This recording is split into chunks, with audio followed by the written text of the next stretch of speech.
Greetings everyone, Cyberyoga here. It's another episode, and today's video is about the legacy of Charlie Kirk. We all know last week he was unfortunately assassinated. Yeah, it was quite heavy when I heard about it, because I used to watch him for a couple years. I used to like his debates. Very intelligent, very well spoken, educated. Of course, I do agree that he could have been a little bit more kinder and soft spoken with some of the people that he was debating. And in my honest opinion, you can't sway people by putting them down or not disrespecting them, but very condescending with them. You don't make anyone want to join your side when you're speaking to them in those fashions. I truly believe that to sway someone on your side, you have to inspire them through inspiration, not out of force or out of humiliation, or I don't know. It just really didn't really sit with me back then. I always knew that he could have shared the gospel or share the teachings and beautiful things about Jesus in a very respectful and kind way, not in a condescending way. And I'm not saying he did that in most of the videos or most of his debates, but I remember feeling that he could have done a better job on that. But of course, he's still young. But it doesn't take away his brilliance and his leadership and his leadership with the Lord. I feel like he's a great example for families to aspire to. The husband, the wife, the kids. The husband is the father, the one that holds the space in the relationship. And he's a godly man, and so that's why I respect him. And he follows Jesus. And so I believe that he supports American values, and this is an archetype of a family structure that I really believe in. And it's unfortunate he was passed away. He was assassinated. And all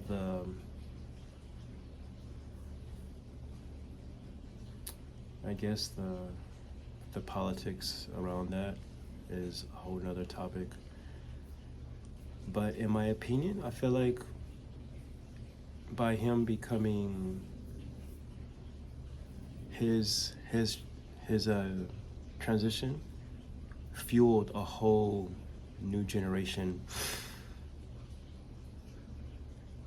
sparked a whole new generation of leadership, of leaders and people that really want to follow the Lord. I feel like what happened to him was a clear indication that we're up against a system that's not normal, and there's a spiritual component to that system that's not in our best favor. And just by him being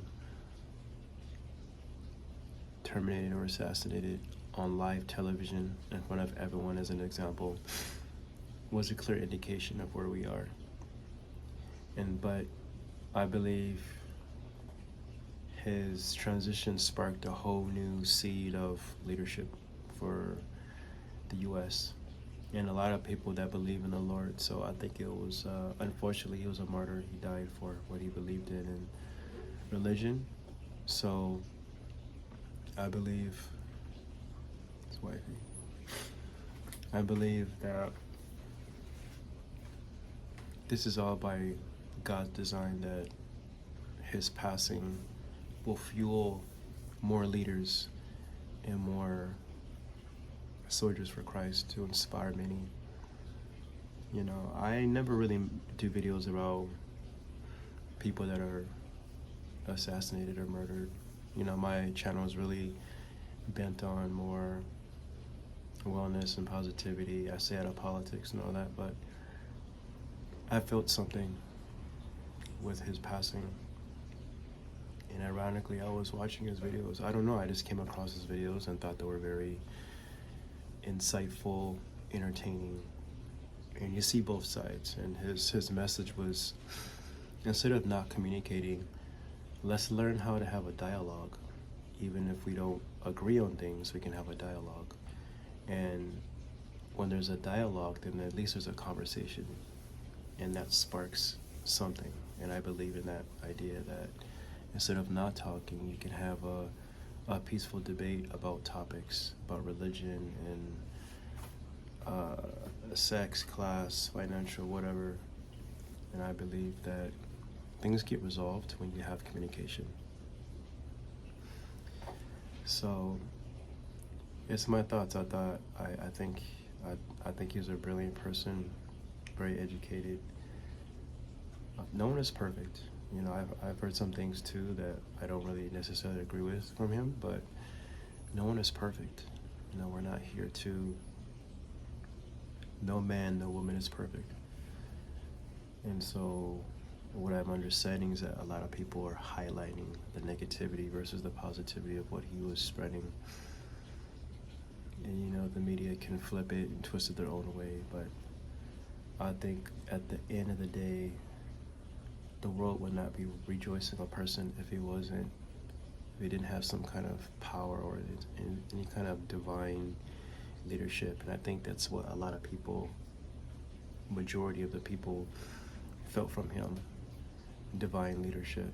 And this is across the world. This is like, you see protests or people marching for Charlie in Korea, in Europe, all over the state. And people aren't rioting, they're not looting, they're praying, they're coming together in prayer, in unison for the message of what Charlie was delivering and Christian values. So I think that was really beautiful. And yeah, those are my thoughts about Charlie Kirk and his legacy. A brilliant person, really inspired me around his divine leadership and what he stood for. And this is exactly what I stand for. I stand for my values and my morals with Cyberyoga. I have integrity and morality and divine spirituality, and this is who I am, and I would never sell myself or my beliefs over something that doesn't serve me. So sending condolences to Charlie's family, sending love to his family that's affected, and sending love and appreciation towards him and his contribution towards humanity. Even though all things weren't perfect, but what he stood for, American Christian values, I can respect that. Blessings. See you on the next one. And please like, share, and comment on what your thoughts about what happened with him, and just share your thoughts. So thank you all so much. Thanks for following Cyberyoga, and see you in the next one. Blessings.